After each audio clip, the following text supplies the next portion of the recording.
Panginoon na makapangyarihan, dinggin mo ang dalangin nitong bayan. Bayang nagsusumamo sa iyong ngalan, nagsusumamong bigyan mo kami ng kapayapaan. Ika'y muling naaalala sa panahon ng kagipitan, nawari pagbigyan mo kami sa aming kasalanan. Panalangin namin ang kaligtasan ng sangkatauhan, kaligtasan ng pandemyang aming nararanasan.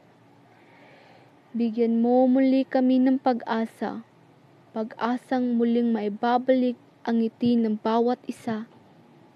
Ngiting walang halong pangamba, takot at lungkot na dadama.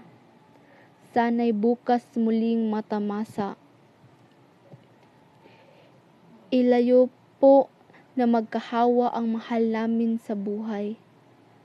Mga taong dahilan kung bakit po kami nabubuhay. Sana'y wala ng maraming taong mamamatay.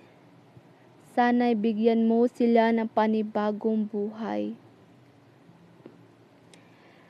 Ikaw sana'y magsilbing panangga laban sa pagkahawa, laban itong sakit na nakakahawa.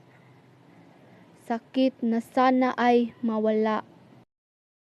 Mawala sa mundong nagmamakaawa. Bigyan mo kami ng tatag ng loob na labanan nitong pandemya. Pandemyang kumitil sa buhay ng maraming tao.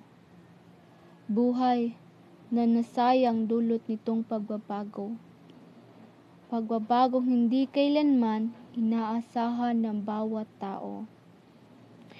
Panginoon, ako'y nagsusumamo na dinggin mo ang dalangin ito.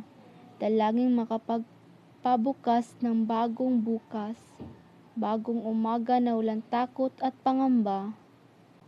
Pangambang magkahawa sa sakit dulot ng pandemya. Ikaw sana'y maging sandata sa gitna nitong mga pagsubok. Sandatang naghahatid ng liwanag sa kadiliman. Liwanag na muling maibabalik ang kapayapaan at kasiyahan. Kasiyahan na malampasan ang ganitong mga kalungkutan. Lahat ito'y isinasamo sa pangalan ni Kristo, aming Diyos magpakailanman at magpasawalang hanggan. Amen.